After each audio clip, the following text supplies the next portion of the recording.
আমার নাম শান্তনু দাস। আমি এই উত্তরণের পথে পড়তে আসি, প্রথম শুরু করি 2021 সালে। সেইমাত্র করোনা শেষ সময় কিছু 2-3 মাস অফলাইন প্রথমে শুরু করি, তারপরে পড়তে আসি 2021 সালে সেপ্টেম্বর মাস থেকে। আজ 2024 সাল শেষ হতে চললো। তো আমি এখন এই 2024 সালে এসে এসএসসি জিডি 2023-এর যে রিক্রুটমেন্টটা ছিল সেটা এবং সিআরপিএফ ট্রেডসম্যান এই দুটো চাকরিতে পাস করেছি। তো এই 3 বছর যে আমি পড়তে এসেছি সৌরেন স্যারের কাছে, প্রথম একটা দাদার মারফতে এসেছিলাম, আমাকে নিয়ে এসেছিল। এমনি আমি আগে সায়েন্স ব্যাকগ্রাউন্ড থেকে এইচএস করেছি, যার কারণে আমার বাবা মা আর কি, আমার ইচ্ছা ছিল প্রথমে মেডিকেল লাইনে, নার্সিং বা নিট, কিন্তু সেসব না দিয়ে যেহেতু সায়েন্সের খুব স্ট্রং ছিলাম না, সেহেতু এই লাইনে আসতে হলো। দাদা পরামর্শ দিল যে এই লাইনে যা, তোর হাইট আছে, হতে পারে। তো সেখান থেকেই শুরু করা, আজ পর্যন্ত এই চলছে। সারাসন তো ঘটনা হচ্ছে যে তুই যে পড়তে এসেছিলিস 2024 সালে, 21 সালে যে পড়তে এসেছিলিস, যে তুই পড়তে আসা থেকে জার্নিটা বল, তুই কিভাবে তুই পড়াশোনা করেছিস, কিভাবে এগিয়ে গেছিস, এবার কিভাবে আমি কেটেছিস? কলেজে ভর্তি হওয়ার আগে এখানে ভর্তি হয়েছি। হুম। কলেজে ভর্তি হওয়ার আগে এখানে ভর্তি হয়েছি, আগে কম্পিটিটিভের জন্য শুরু করেছি। হুম। তো তারপরে কলেজে ভর্তি হয়েছি, বায়োসায়েন্স ছিল আমার। তো কলেজের সেমিস্টার ছিল এবং এইটার এই পড়া ছিল, কম্পিটিটিভ পড়া ছিল। প্রবলেম হতো যখন সেমিস্টার আসতো, ফার্স্ট সেমিস্টার সেকেন্ড সেমিস্টার, যখন সেমিস্টার আসতো 1 মাস 2 মাস করে অফ হয়ে যেত, কম্পিটিটিভ অফ হয়ে যেত, ভুলে যেতাম, আবার শুরু করতে হতো। কখনো মনে হয়েছে হবে না, আবার কখনো। ফার্স্টেশন কতটা কাজ করেছে? প্রথমে ভাবতাম খুব সহজ হুম। হয়ে যাবে, হুম। একটা মেটেরিয়াল দেখেই ভাবতাম হয়ে যাচ্ছে, খুব সহজ হয়ে যাচ্ছে। কিন্তু তারপরে যখন এখানে পড়তে আসি, ওই যখন 70টা ছেলের মাঝখানে বসেই তখন বুঝতে পারি যে আমি কোন জায়গায় আছি। দেখতুম হয়তো 60 জনই 70 জনই আমার আগে। এমনও হয়েছে কিছু কিছু ছেলে আমাদের ব্যাচে ছিল, উম, পড়ে এসছি, আমিও পড়ে এসছি, ও পড়ে এসছে, স্যার লিখিয়েছে, পড়ে এসেছি, পরের দিনকে জিকে আমিও কিছু জানি। দিয়ে যখন স্যার কোশ্চেন করছে, তার কিছু উত্তর আমি জানি না, ম্যাক্সিমাম আমি জানি না, বলতে পারছি না। অ্যান্সার করছে যখন সবাই বলছে, একজন ছিল সেই কবিতা বলে একজন, একটা হ্যাঁ, মেয়ে নাম ছিল, বলতে হবে হ্যাঁ। না, যাই হোক। তো দেখছি যখন ওরা অ্যান্সার করছে, আমি কোশ্চেনের অ্যান্সার আমিও জানি, ও জানে, কিন্তু ওদের মুখ দিয়ে আগে বেরোচ্ছে। আমার মুখ দিয়ে যেটা জানি, যেটা আমি জানি না সেটা তো ও জানেই, কিন্তু আমি যেটা জানি না জানি, সেটাও আমার মুখ দিয়ে বেরোনোর আগে ওদের মুখ দিয়ে বেরোচ্ছে। তখন বুঝতে পারছি যে এদের প্রিপারেশনটা কোন জায়গায় আর আমি কোথায়। তো প্রথম যখন স্যার প্রত্যেকটা সেম কভার খাওয়ার পরে মক টেস্ট নেয়, 8টা 10টা সেম আছে, সেটা প্রত্যেকটা কভার করার পরে মক টেস্ট নেয়। প্রথম আমার যখন সেমে মক টেস্ট দিয়েছিলাম তখন স্কোর হয়েছিল আমার এখনো মনে আছে 33। 100 নম্বরের পরীক্ষা যে 33 পেয়েছিলাম। খুব বকেছিল যে কি হচ্ছে এটা, কি 33। তারপর থেকে ইমপ্রুভ করেছি অনেক, প্রবলেম হয়েছে, স্যারের কাছে এসেছি, এক্সট্রা ক্লাস করেছি, ম্যাথে, জিকে। ইংলিশ একদম পারতাম না, ইংলিশ অনেক স্যার এসেছিল, ভালোভাবে পড়িয়েছে, পরপর ইমপ্রুভ হয়েছে। প্রথমে জিডিতে ফেল করি, মার্কসও কম ছিল, তারপরে আরো মার্ক মার্কস কমপ্লিট হয়নি, বেড়েছে। 200 মিটার প্রথমে মতো কম ছিল ফার্স্ট প্রথমে ইয়ারে। মাঠ কমপ্লিট হয় না, তারপরে মাঠ কমপ্লিট হয়েছে। হুম। তারপর তো মাঝে আরো পরীক্ষা দিয়েছিলিস।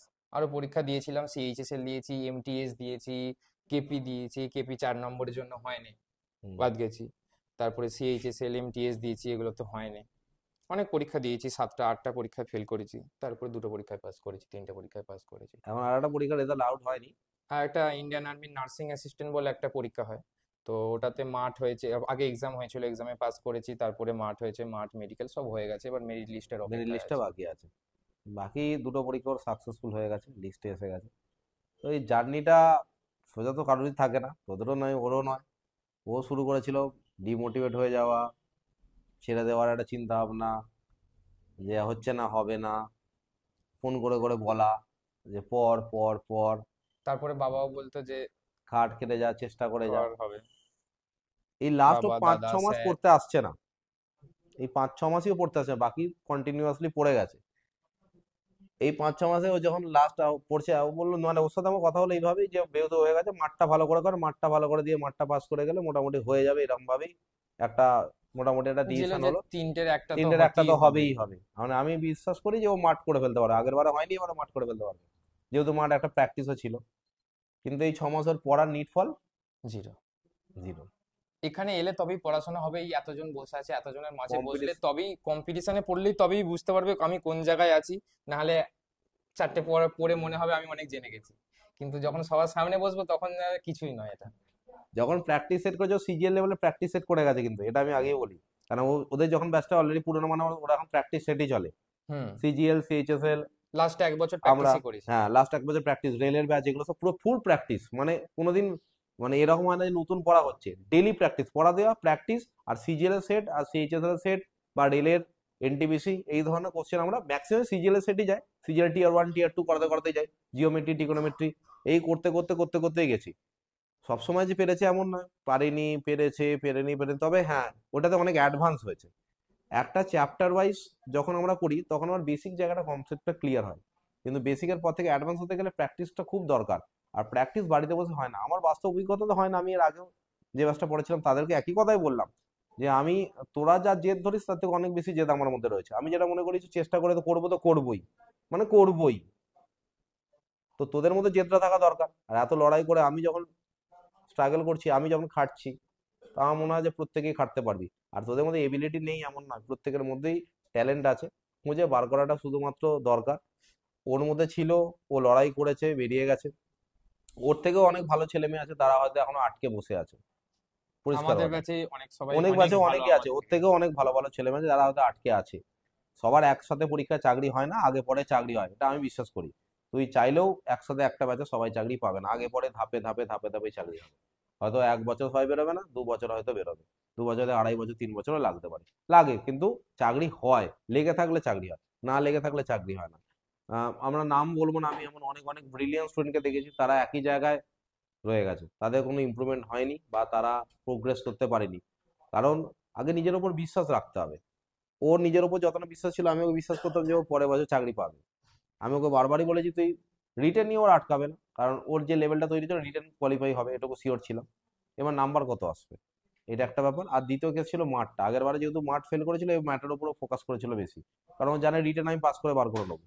কিন্তু মাঠটা আমার কাছে একটা ইম্পর্টেন্ট পার্ট, মাঠটা ভালো করতে হবে। মাঠটাই এবার করেছিল। মাঠও 20 মিনিটের মধ্যে মাঠ নামিয়েছে, এটা একটা বড় ব্যাপার। জিডির মাঠ 20 মিনিটে ও নামিয়ে দিয়ে চলে এসেছে, যেটা আগের বারে ছেড়ে দিয়েছিলাম পার অলরেডি করে। 200 মিটার ছেড়ে দিয়েছে। এটার জন্যই অনেক কিছু পাওয়া। এই 20 মিনিটে মাঠ জিডির নামানো কিন্তু চারটিখানের ব্যাপার না, কোন লেভেলের প্র্যাকটিস থাকলে জিডির মাঠ 20 মিনিটে নামে, সেটা যারা মাঠ করা তারাই জানে। মানে ইনফ্যাক্ট 24 মিনিট টাইম থাকে, 24 মিনিটে 5 কিলোমিটার নামানো চাপের হয়ে যায়, অনেকের 25 মিনিট 26 মিনিট লেগে গেছে, এই জায়গায় ও 20 মিনিটের মধ্যে নামিয়েছে। এরকম অনেক ক্যান্ডিডেট আছে যারা ডেইলি প্র্যাকটিস করে যারা এই জায়গায় পৌঁছে গেছে। তো প্র্যাকটিসের বিকল্প কিছু, সে মাঠেই হোক বা কম্পিটিটিভই হোক।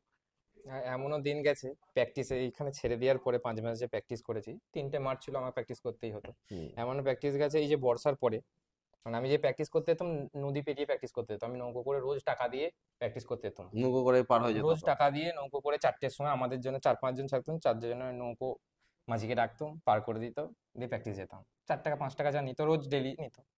তারপরে বর্ষার পরে যখন একদম জল ছিল না, এমনও দিন গেছে নৌকো চলেনি, গামছা পরে, প্যান্ট খুলে গামছা পরে নদী পেরিয়ে চলে গেলাম প্র্যাকটিস করতে। 1 হাঁটু 1 কোমর জল ছিল, চলে গেলাম প্র্যাকটিস করতে। আবার ওখানে প্র্যাকটিস প্র্যাকটিস করে করে আবার আবার একই নৌকো, জল পেরিয়ে নদী পেরিয়ে এপার ওপার হয়ে আবার চলে এলাম প্র্যাকটিস। নৌকো তখন চলে না, না, নৌকো চলছে, থেকে যাচ্ছে, জল একটু থেকে জল যাচ্ছে। নেই, 1 কোমর জল, গামছা পরে চলে যেতাম। আমার সাথে আরো 2-3 জন যেত, আর একটা কথা তারাও বল, একজন।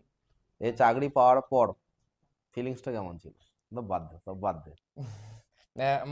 যখন আমি, বেকার, তখন মানে যেদিনকে তুই বেকার ছিলিস আর যেদিনকে তুই চাকরি পেলি, দুটোর এক- ফিলিংসটা বল। একটা জিনিস আমার খুব মনে পড়ে। আর ওই যখন পড়তাম একটা কথা বলেছিলেন একদিন, যে যেদিন চাকরি পাবি, যেদিন জানতে পারবি যে চাকরি হয়েছে আমার, সেদিন রাত্রিরে সবাই ঘুমোবে, তুই ঘুমাতে পারবি না। সেদিনের রাতটা বোঝা যায়। আমি রেজাল্ট দেখেছি, আমাদের রাত জিডি রেজাল্ট বেরিয়েছে রাত 12টার সময়, আমি রাত 2টোর সময় রেজাল্ট দেখেছি, সারা রাত ঘুমাতে পারিনি। পারবি না তো? আর তোর মা কাঁদেনি? সবাই কেঁদেছিল, আমি সঙ্গে সঙ্গে গিয়ে মা বাবাকে বললাম উঠে, তারপর আর কেউ ঘুমায়নি। ঘুমোতে পারবে না তো, ওই ফিলিংসটা অন্য ফিলিংস, মানে এটা বোঝানো যাবে না এগুলো। আমি মানে তুই যত জিনিস যাই করিস না কেন, তার একটা ফিলিংস, আর এই চাকরি যেদিনকে বেকারত্ব থেকে চাকরি পাওয়ার ফিলিংস সম্পূর্ণ আলাদা। হ্যাঁ, মানে কি রকম মেন্টাল রিল্যাক্সেশন, কিন্তু তোর ঘুম আসবে না। এখন তোর পড়ার জন্য ঘুম আসে না, তুই চাকরি পাওয়ার পরে সেদিনকেও ঘুম আসবে না, তারপর থেকে ঘুমাবি, কিন্তু সেদিনকে তোর ঘুম আসবে না, ছটফট ছটফট করবে। আমি বারবার একই কথাই বলি, যে খাটলে চাকরি আছে, শুধু ও বলে নয়, বাকি যারা পড়াশোনা করছিস বা খাটছিস অনেকেই চাকরি পাবি। পড়লে অবশ্যই, খাটলে অবশ্যই চাকরি আছে, এ আটকাবার তো কিছু না, শুধু ও বলে নয়, এরকম অনেক অনেক ছেলে মেয়ে আছে যারা লড়াই করে যাচ্ছে, লড়াই দিচ্ছে, আগামী দিনে অবশ্যই একটা ভালো জায়গায় পৌঁছাতে পারবে। ঠিক আছে, আজ এই পর্যন্তই। শান্তনু, বলো বাকি, তুমি কিভাবে পড়তে, কখনটা পড়তে? বাস আমার তো এইটুকুই বলা, তুমি এইটুকু বলো, কখনটা পড়তে বলো, কিভাবে পড়তে। কখনটা পড়তাম, প্রথমে শুরুতে অত বেশি পড়তাম না, তারপরে যখন দেখলাম যে এতে হচ্ছে না, তখন পড়া বাড়াতে হয়েছে। কখনো 8 ঘন্টা পড়েছি, কখনো 9 ঘন্টা পড়েছি, যতক্ষণ লাগবে, যতক্ষণ দিত শরীর, ততক্ষণ পারতাম ততক্ষণ পড়েছি। কখনো অনেক দিন গেছে এমন পড়তেও বসিনি, যেটা করলে একদমই হবে না। রেগুলারিটি মেনটেন করা খুব জরুরি। রোজ পড়তে হবে, রোজ পড়তে বসতে হবে, তাহলেই হবে।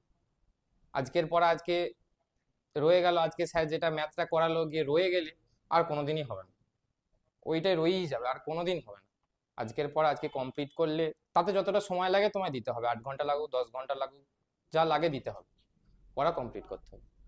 রোজ পড়লে হবে, একটা টাইম পর তুমি নিজেই বুঝতে পারবে যে হবে।